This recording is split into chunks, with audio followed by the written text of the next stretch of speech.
क्या स्किज़ोफ्रेनिया यौन जीवन को प्रभावित करता है? क्या इसका असर रिश्तों की नज़दीकियों पर पड़ता है? क्या व्यक्ति की सेक्सुअल लाइफ बर्बाद होती है? दोस्तों, आज इस विषय पर हम बात करेंगे। इस विषय पर मैं doctor Dwarka, consultant psychologist and sex counsellor, आज आपको बताऊंगा कि किस तरह स्किज़ोफ्रेनिया एक व्यक्ति की मर्दानगी को खत्म कर सकती है। दोस्तों, ये जानना बहुत ज़रूरी है कि स्किज़ोफ्रेनिया और सेक्स लाइफ किस तरह की होती है, या स्किज़ोफ्रेनिक पेशेंट की सेक्स लाइफ किस तरह की होती है, बल्कि ये किस तरह उसको प्रभावित करती है और फिर इसका समाधान क्या हो सकता है, ये भी जानना हमारे लिए बहुत ज़रूरी है। तो सबसे पहले हम इस बीमारी के बारे में डिस्कस करेंगे। स्किज़ोफ्रेनिया एक गंभीर मानसिक बीमारी है जिसमें व्यक्ति को भ्रम, मतिभ्रम, असामान्य सोच और भावनात्मक अलगाव, इमोशनल आइसोलेशन की स्थिति पैदा हो जाती है। और इसका असर न केवल उस व्यक्ति के मानसिक स्तर पर पड़ता है, बल्कि उसके रिश्तों पर पड़ता है, उसके यौन जीवन पर बहुत अधिक नकारात्मक प्रभाव पड़ता है।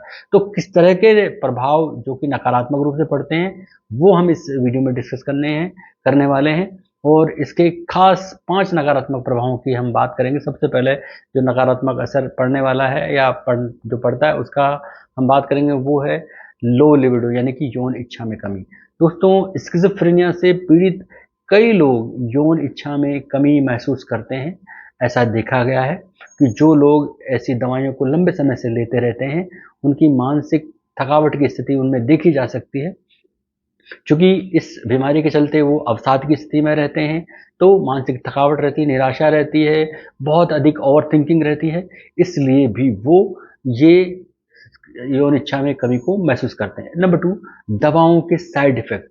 स्किज़ोफ्रेनिया जो दवाइयाँ लेते हैं, ये लंबे समय तक उसे लेनी पड़ती है और इसमें कई इस तरह की एंटीसाइकोटिक मेडिसिन होती है, जिसके कारण व्यक्ति की जो यौन इच्छा है उसमें कमी आती है और इरेक्टाइल डिस्फंक्शन की स्थिति भी बहुत से लोग महसूस करते हैं। महिलाओं में भी यौन उत्तेजना में वो कमी महसूस करती है। तो ये इन दवाओं के साइड इफ़ेक्ट है, इसलिए भी उनका यौन जीवन प्रभावित होता है।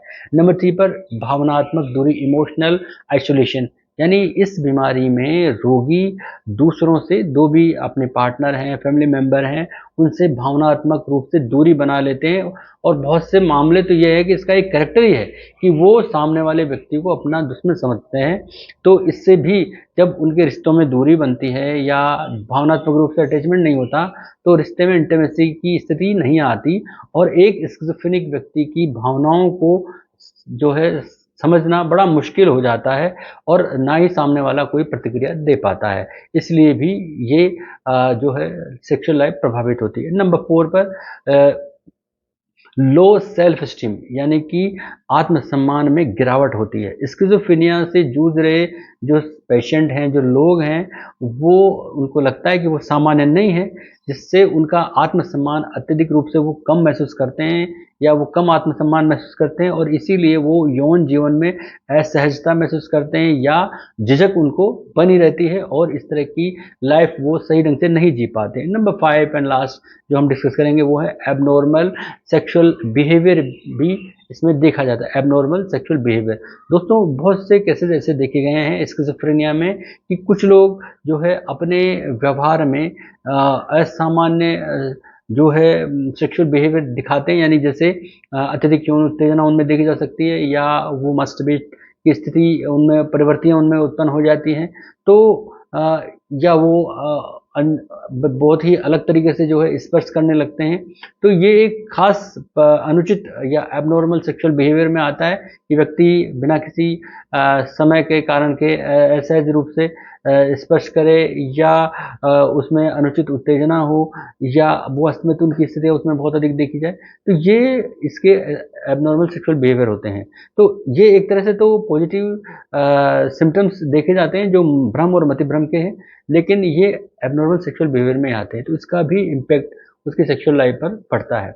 अब इन समस्याओं का समाधान क्या हो सकता है, ये भी जानना बहुत ज़रूरी है। दोस्तों, सबसे पहले ये ज़रूरी है कि अगर स्किज़ोफ्रेनिया पेशेंट लगातार जो है साइकियाट्रिस्ट के संपर्क में रहता है, तो ऐसी स्थिति में उसको डॉक्टर से खुल करके बात करना चाहिए, पार्टनर को बात करना चाहिए या जो भी घर का मेंबर है वो उससे बात करना चाहिए।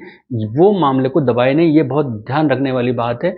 और क्योंकि जब डॉक्टर से खुलकर बात करेंगे तो डॉक्टर उनकी डोज बदल सकते हैं, डोज में बदलाव कर सकते हैं, जो उनके इस तरह के जीवन में यानी कि इंटीमेसी की जो जीवन है, सेक्सुअल लाइफ है, उसमें काफ़ी सुधार इससे आ सकता है। इसके अलावा ऐसे लोगों को काउंसलिंग, सेक्स थेरेपी लेनी चाहिए, क्योंकि काउंसलिंग और सेक्स थेरेपी में सेक्स थेरेपिस्ट सलाह देता है जो कैसे सेक्सुअल लाइफ को बीमारी में जीना चाहिए, इस तरह की वो थेरेपी देता है।